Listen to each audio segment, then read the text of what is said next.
So come and join me by settling yourself down on your back. You're going to have your legs bent, and you're going to take a moment to fidget around and notice how you're naturally setting up, with an option to have a head cushion supporting the back of the head, depending on how that is. And keep fidgeting. Notice what the ground is telling you. And then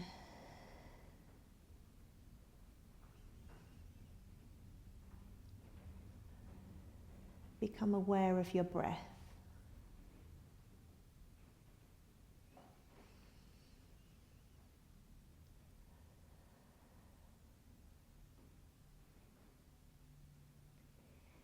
Now, in time, you might notice a difference in how you're relating to the floor, how you're initially presenting. But we can also use some movements to give us a different sense of the back of ourselves. So if you relax and flop the arms down, maybe that's a different starting position for you. And then start to move into arm arc and leg slide. So you're sliding one leg down your mat and arcing the same arm, so same side, backwards, and then sliding the leg back in and returning the arm down beside you. You move to the opposite side now. Same arm as the leg still, but you're alternating here. Is it possible to have a slippery surface underneath the foot so that you can slide your heel away and maintain contact, as well as slide it back in and maintain contact? So sometimes with the non-slip socks, this isn't possible, so you can either turn those inside out or wear your regular socks here. Pick up on your breath, breathing in as you're reaching and pulling along on one side. Breathing out to return could be your suggested pattern. But remember why we're doing this. So opening and just finding a little bit of space through the tissue of the front of the body primarily, but of course that's going to be felt in different places as well. Lengthening through the side body, the armpits, upper arms, front of the body, rib cage, front of the hips, and so on. Means that having done several of these, when you eventually return to your starting position, and you can bring your feet together so that you can feel the big toe knuckles. Maybe you can tune into your heel bones as well, glancing up for that last self-check of organization, and then toes apart, heels into line, and just notice that. Might feel a little different to how you started. Maybe you relax the arms down once more, again with how you started. And then from here we're going to move into some movement through the pelvis, and we're going to start initially with a side-to-side pelvic tilt. So hands are coming onto the front of the pelvis as an extra opportunity for information. The pelvis giving the palms some feedback. And you're beginning to drop onto one side of the pelvis before you return back to something that feels more balanced through the two front hip bones, and then heading over to the other side, and once more coming to something that feels balanced.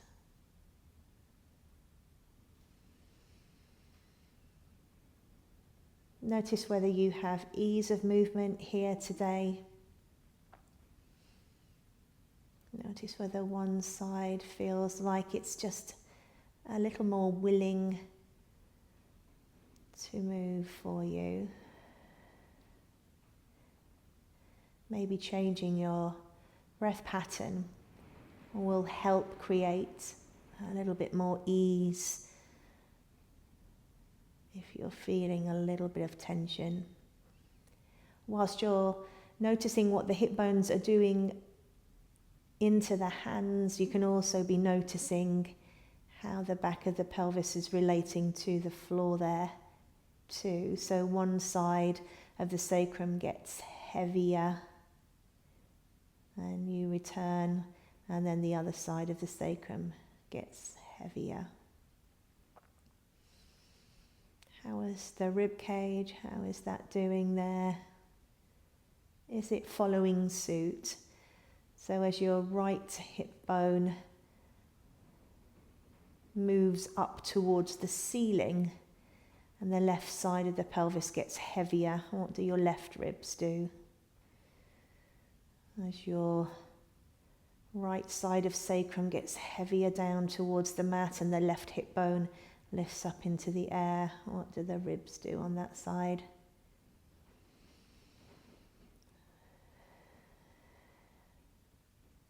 Encourage as opposed to force. Use your breath to help you out. Take a handful more of these.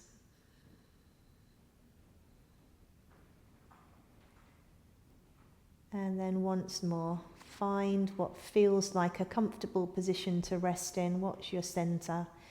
We then head into a similar sequence to what we covered in last week's video, whereby you're going to be rocking towards the top of the sacrum, which you refer to as base of sacrum, and then you're going to rock towards the tailbone end of the sacrum.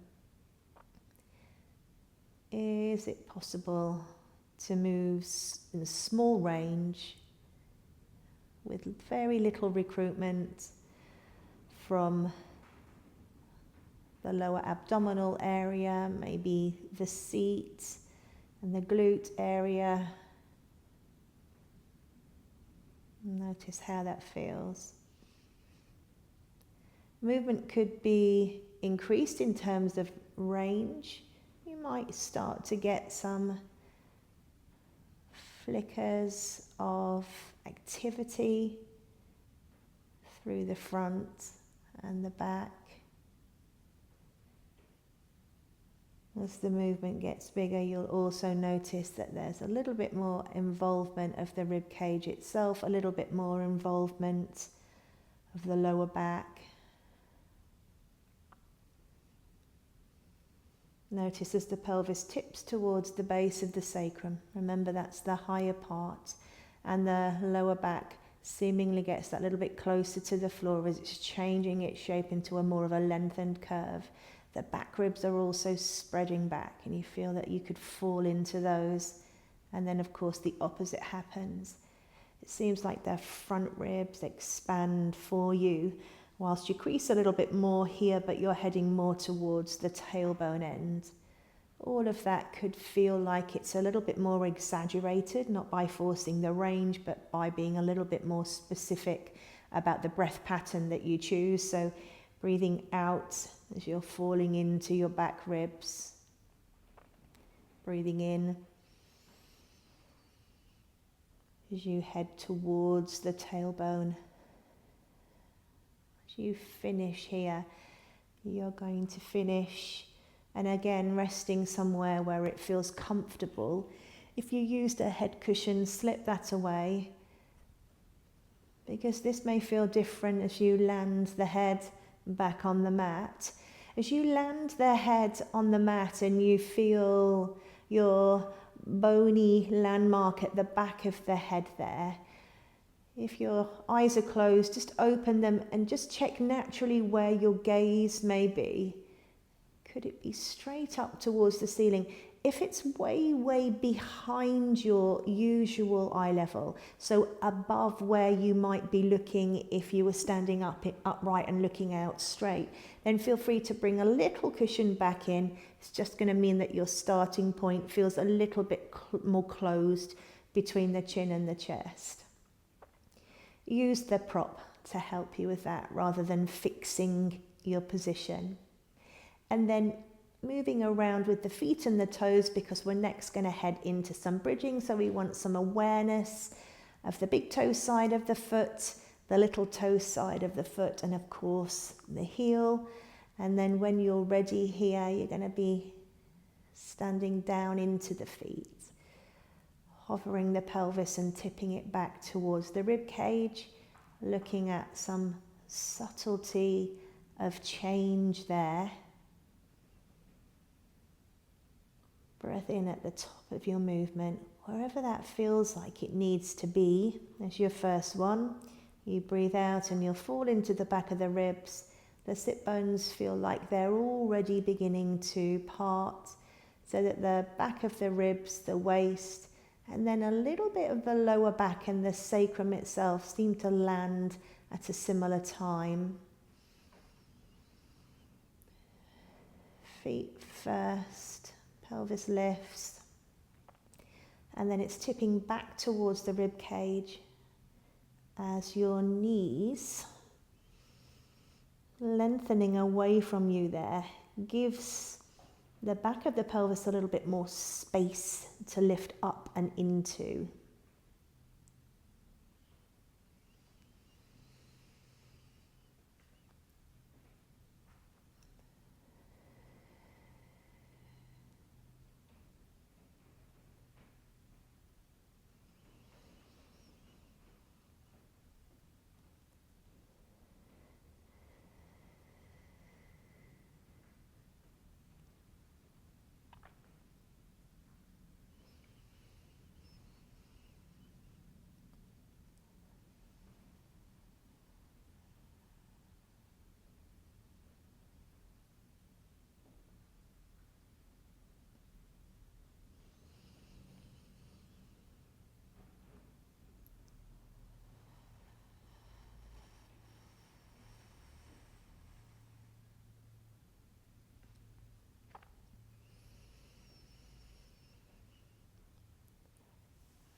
I'm going to head into a different variation here. And it has some movement in the pelvis that feels like you're drawing an infinity shape in the air. It's going to start from the top of the movement. So the next time you're up at the top, you've created some space by continuing to reach the knees away from you. You're going to drop down on one side, so think pelvic tilts. Let's drop down on the right side. Left hip bone currently feels higher. From here, the right side scoops out to the side, which takes you into a little bit of a shift through the torso, and then it becomes the high side, whilst the opposing side drops. And then you drop down in the left and you scoop the hips up to left hip high, right hip low. All the while this is happening, you're beginning to lower through the torso. And so you could be taking a breath out if that helps as you drop. You're scooping out to the side and then lifting up again. But could this feel quite continuous? There is, of course, some transference of weight as you're moving, and you'll feel that you're lowering the spine down towards the mat. It feels a little bit more like it's occasionally in some rotation. You get to the bottom of the movement, pelvis can land. If it's helpful for you, that you want to feel centered and you're not sure whether you are, feel free to have a look and then we'll go again. So down to come up. hovering the pelvis, tipping the pelvis and taking it up towards the ceiling. The right side drops. It's going to drop, scoop out to the side and then lift up again. The left side drops and lifts. And you can see that there's this sense of creating a number 8 shape with the front hip bones. And the number 8 is laying on its side. And so there's a scoop down and lift up feeling. The closer you get to the floor, you might feel the sacrum there resting. Take a look if you need to before you go again. Down to come up.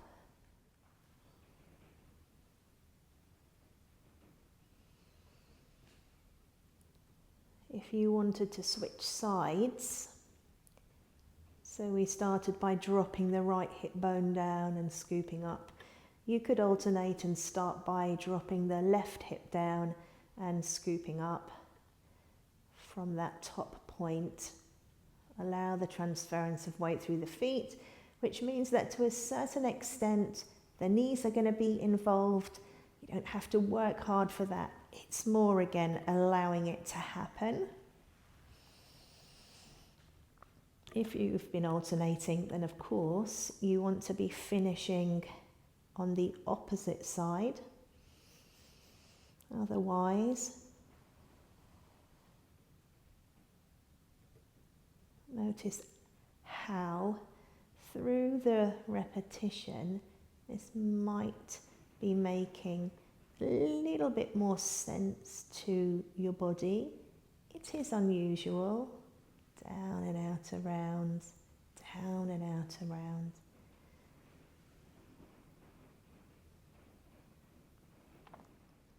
And then, of course, landing and noticing. From here, we're going to head into book openings. So grabbing your cushions, coming to lay on your side.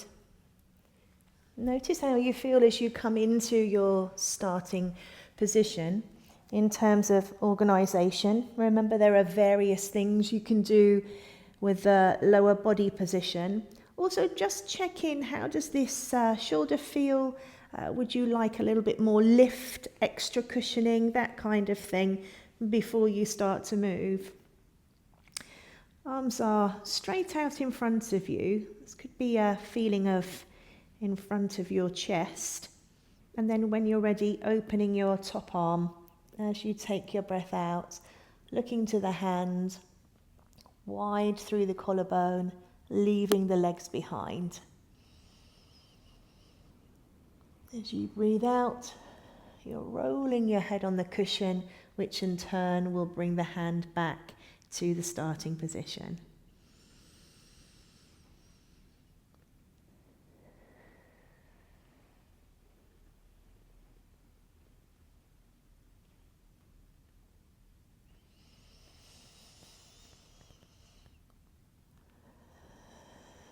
Enjoy the pause in the open space, the opportunity to really take a large inhale there.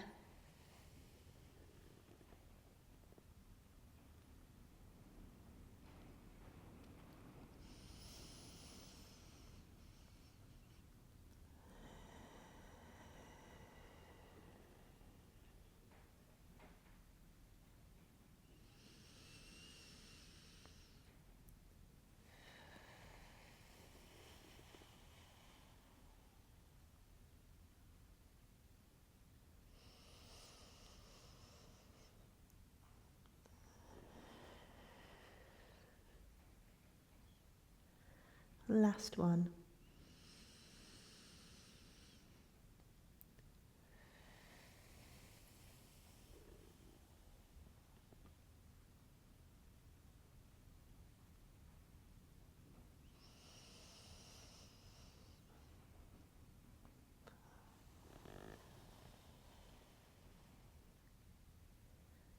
As soon as you're closed, taking yourself over onto your second side.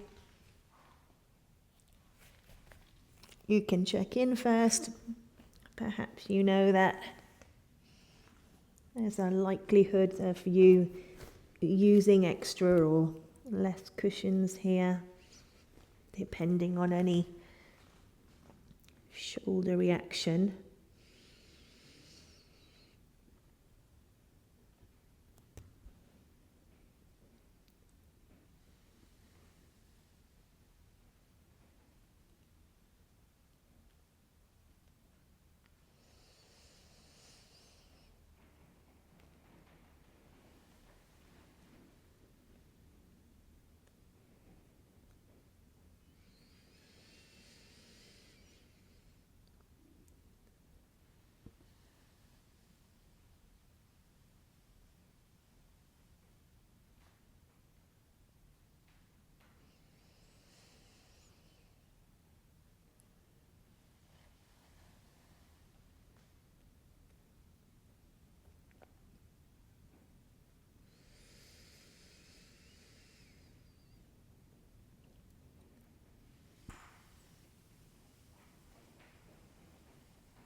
As you finish there, make your way back onto your back.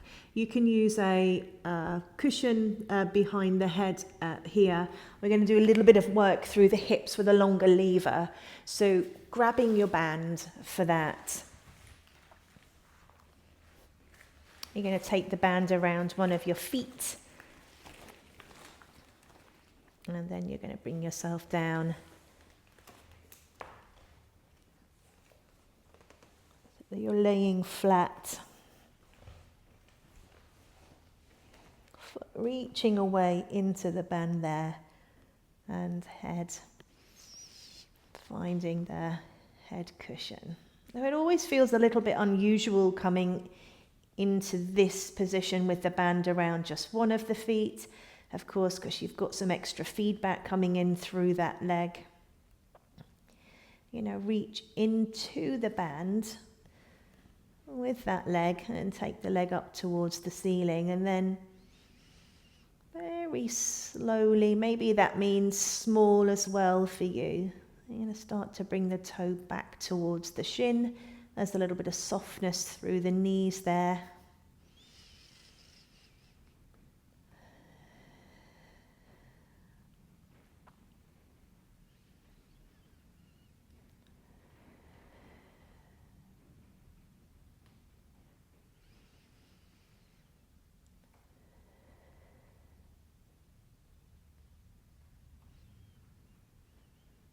Nice and tight on the band as we head into the second variation. So hands and fists are going to work hard to keep their position. Just notice though, the tighter the band, the more the leg feels a little more relaxed through the front of the hip at that lowest point. And then that's what you'd like to hang on to on the way up. So a little bit more freedom through the front of the hip as the leg's heading back up towards the ceiling.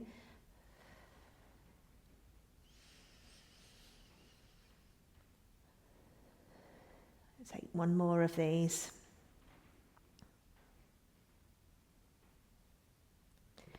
Standing into the band there.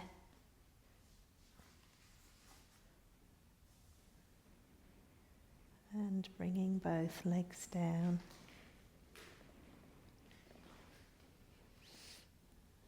Reaching to lift.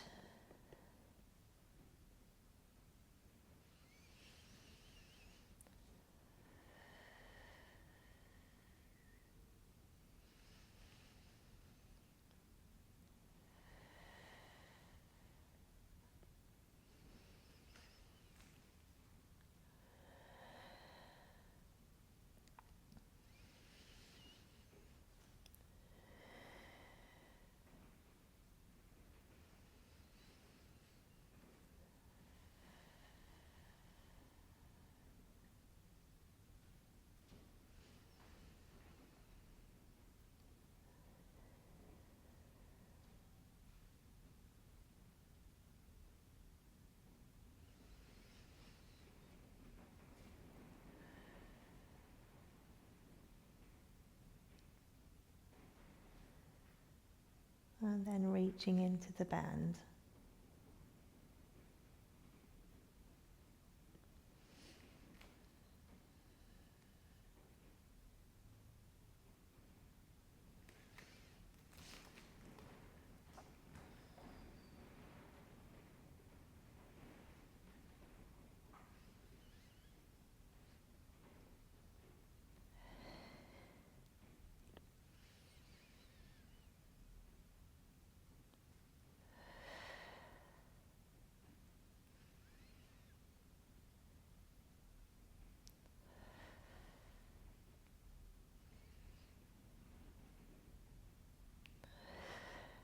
Last one of these. And then once you're up, you could keep the band. We're heading into leg circles here. Don't do this often. Have your both legs out straight to start off with. Of course, you could switch back to your first side. Notice this, the openness you have through the front of the leg.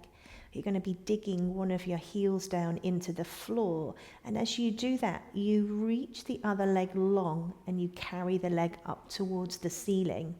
Take the arms a little wider, just for a little bit more support. The leg comes across the body, and as that happens, the leg that's down on the floor also feels like it comes across the body to meet this oncoming leg. Rhythmically, you're then going to look at down towards the floor, out to the side, and a little pause when you get up to the top. Across the body, down, out and around. Is it possible to keep as centered through the pelvis as you can? So therefore, there might be a little bit of energy through the arms. Pausing when you're up at the top there and change direction. Leg goes out to the side. Down, that same feeling of coming across, you can still use this lower leg. Out to the side. Down, out and across. A little pause when you're up to the top there. See whether that can get a little better each time you come to that movement, and then from there you're going to lower the leg down. Same idea, little reflection. How are you feeling down here? One leg's quite energized, especially if it's worked on its own. That heel now is going to push into the floor. You'll reach the other leg long to lift it up towards the ceiling, and then it's heading across the body. As it goes across, your bottom leg is also thinking about doing the same. Down, out, and pause. Across the body, down, out, and pause. Across the body. Grab hold of that pause if you can. Changing direction, out to the side. Little moment, and then around you come. Out to the side, cross the body and up. Keep reaching long with your other leg. And then pausing when you're up there. One last moment of your two straight legs. And then from here, you'll bend your knees in. We're going to head into A sequence of chest lift. We'll take both variations. So the head cushion isn't needed anymore because, of course, you're going to be interlacing your fingers. And then from here, you take your breath in.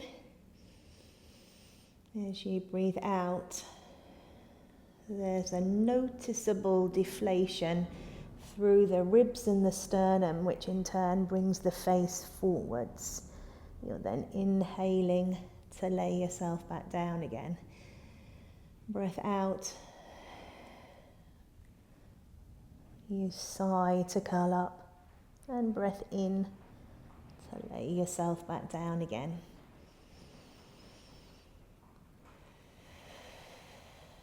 If you don't feel like you gather enough of an inhale as you're unraveling, then pause and wait for your next breath pattern to help facilitate that next curl up.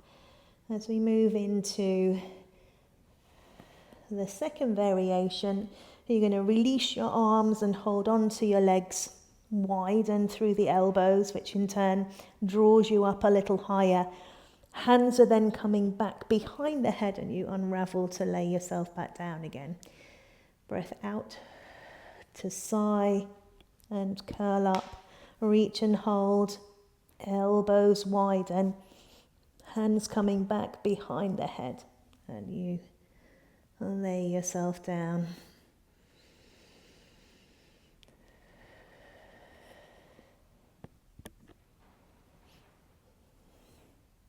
Back ribs still feel like they're falling backwards as the elbows widen there. Notice how that changes the movement. This next time you curl up, you're going to stay up. Reach and hold the legs. Take that next stage where you end up coming up a little higher, and then draw the feet in towards the body and lift the shins up into the air. Maybe you bring your hands a little bit further around the backs of the legs, using your arms to help you be here. And then as you breathe out, legs will go forwards, feet will drop down into the floor, and that's you heading up into your seated position. Grab your cushions if you want to, just as a little prep here. You can always take the cushion away at some point. You're heading into a little bit of assisted roll down and assisted roll up.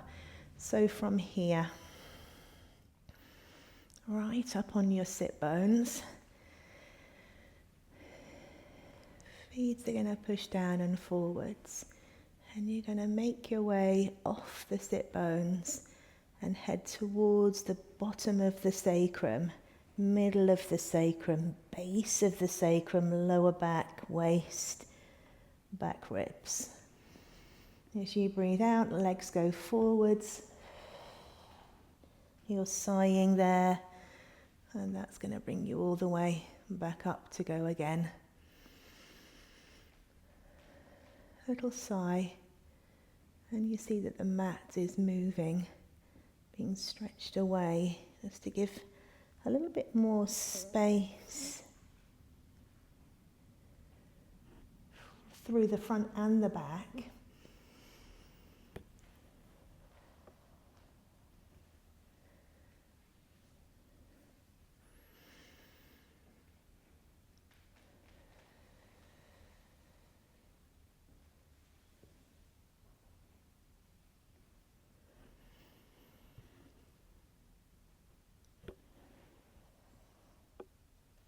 How's the ride?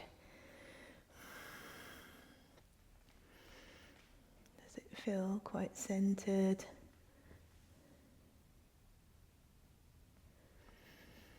How are your feet doing if it doesn't?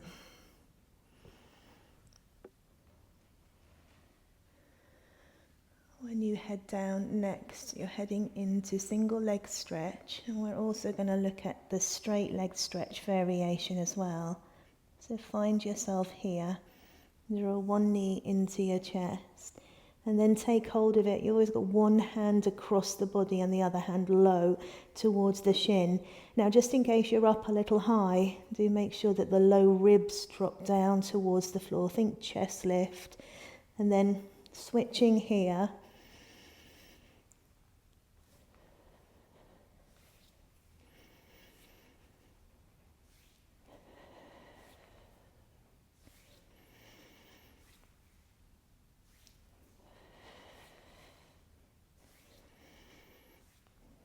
Pause when you're next in with your starting leg and extend that up towards the ceiling. Again, if you feel like you've dropped a little, push the leg into the hands. You may end up coming a little high. Keep in the space of the bag, but bring the low ribs back down towards the mat. And then release and catch. As you catch the leg, imagine pulling it upwards.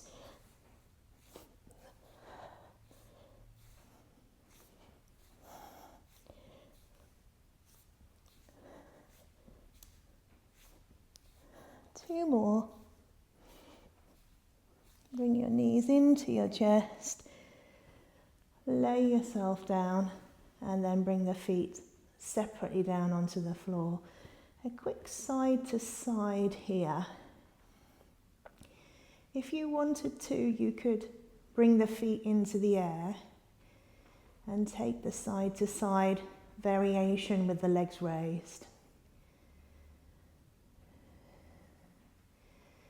Either way you're taking it from the pelvis, remember that with the legs up in the air, the breath pattern may serve you better if you reverse it. So exhaling with the feet down as the legs move away from the center, inhaling if your legs are up in the air and they move away from the center there.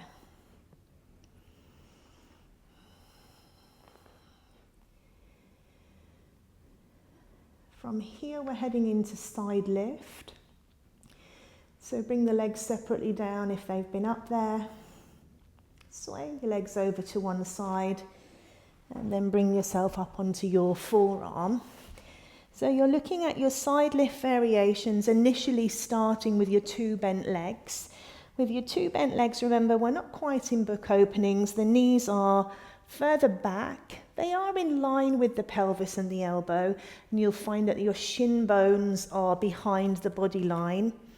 Quick notice on how this is feeling as you start to move. So feel free to widen through the palm, taking it out, and the arm bone will just sort of sit within the shoulder a little more comfortably. Arm is staying down. You'll push down into the floor to lift the pelvis upwards. It also feels like it's coming forwards and then lowering yourself back down again. One more perhaps to get into the groove of that. Initiation, as you would imagine, down to come up. And so there's an option to straighten the top leg.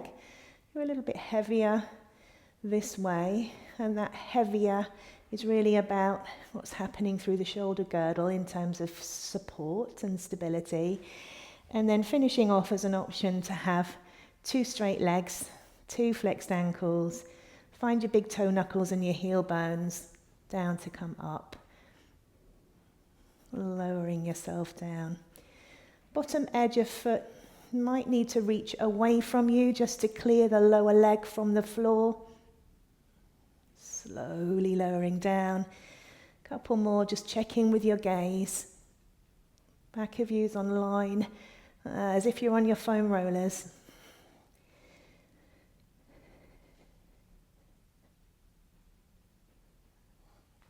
And then pausing when you're down. Heading over to your second side. Might be different. Maybe you choose some different variations here. Either way, you're wide through your collarbone as much as you can acknowledge, which in turn helps you find your shoulder blade. So how's it doing? Can you feel a connection there? Maybe it's beneath it, maybe it's on the inner border closest to the spine, but can you sort of feel the shoulder blade? And then when you're ready, down to come up.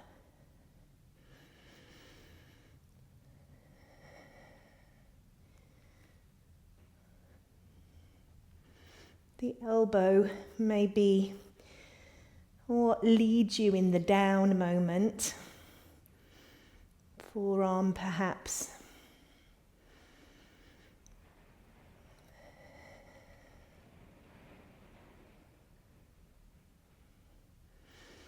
Notice your gaze.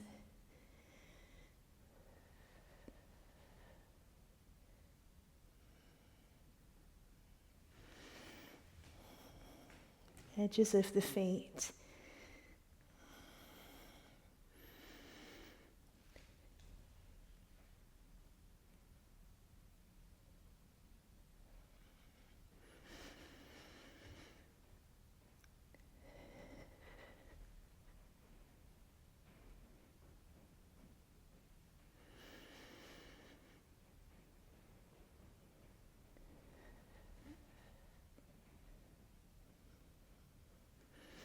And then lowering down from there. Bring yourself to lay on your front. And we're going to take a little bit of extension initially with the hands in a above the head position.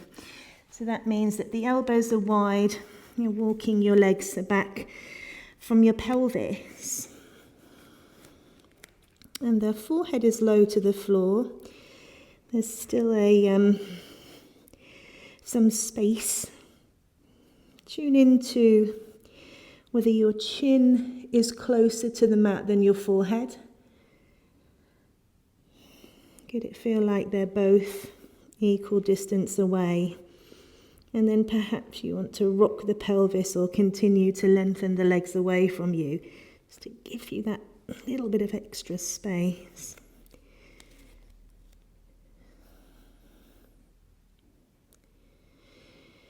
As you take a breath in, you'll reach the crown of the head towards the hands. Maybe you think thumbs. The sternum is moving forwards in that direction too. And the collarbones are going to remain wide. You then bring yourself back down to your starting position. Inhaling. Crown, width, collarbones.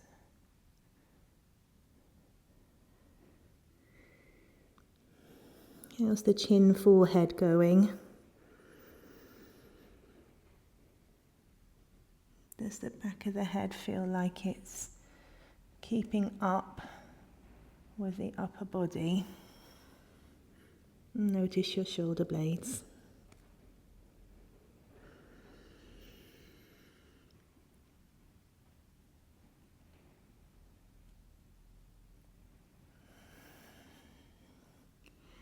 When you're down next, stay where you are. Maybe you choose a cushion for your forehead, but you're going to reach your arms out in front of you. Now think resting the arms on a pole,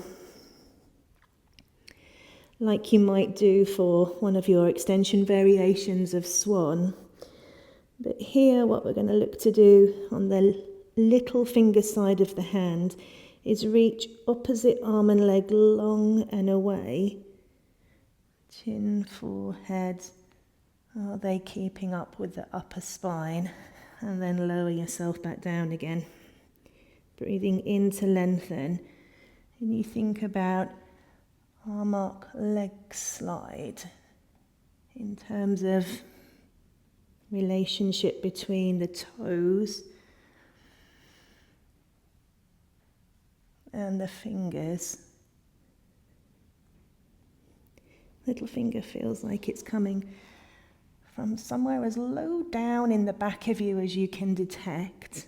Just notice how the hand that's staying on the floor is pretty firm in its connection to the floor. So it is giving you some support.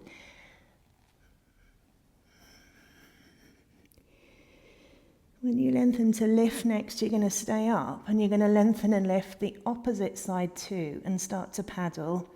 So we've gone from a pre-swimming movement to a full swimming. Pause here, reach legs and arms in opposite direction to lower down completely. And then pick yourself up. Well done. Bringing yourself into little child's pose here to finish.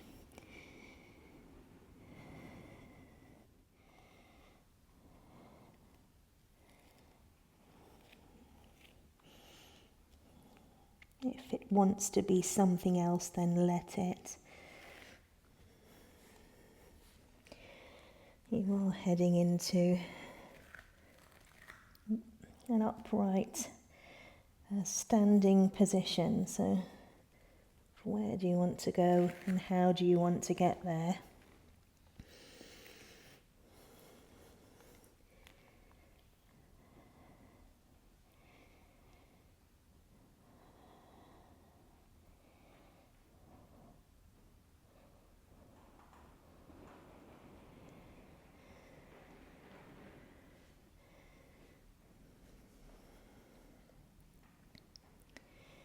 As you come to stand, find your feet.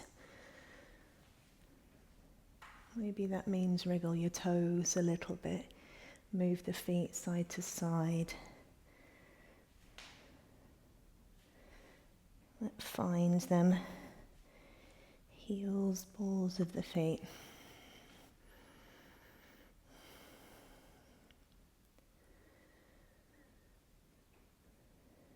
And then you're going to begin to lower your gaze and sigh. You're heading up and over the rib cage to take you down and forwards there. There's also a sense of moving towards the balls of the feet.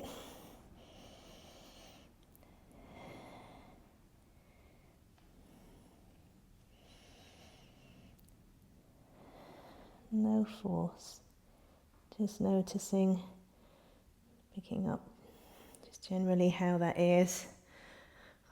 Not looking for perfection, but we are noticing if there are big transference of weight from foot to foot.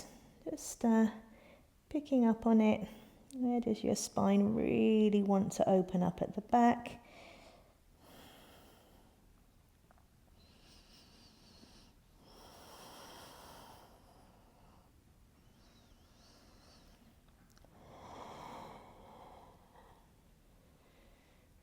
This feels like a good way for you to finish, then keep going.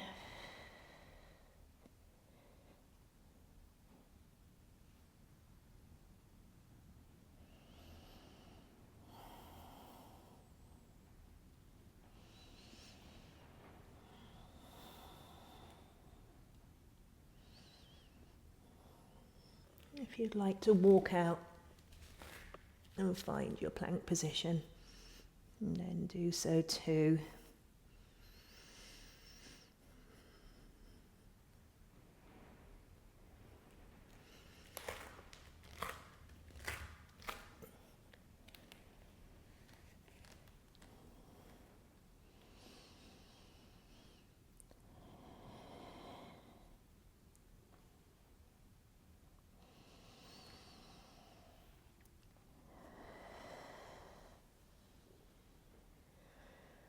Last one of however you want to close.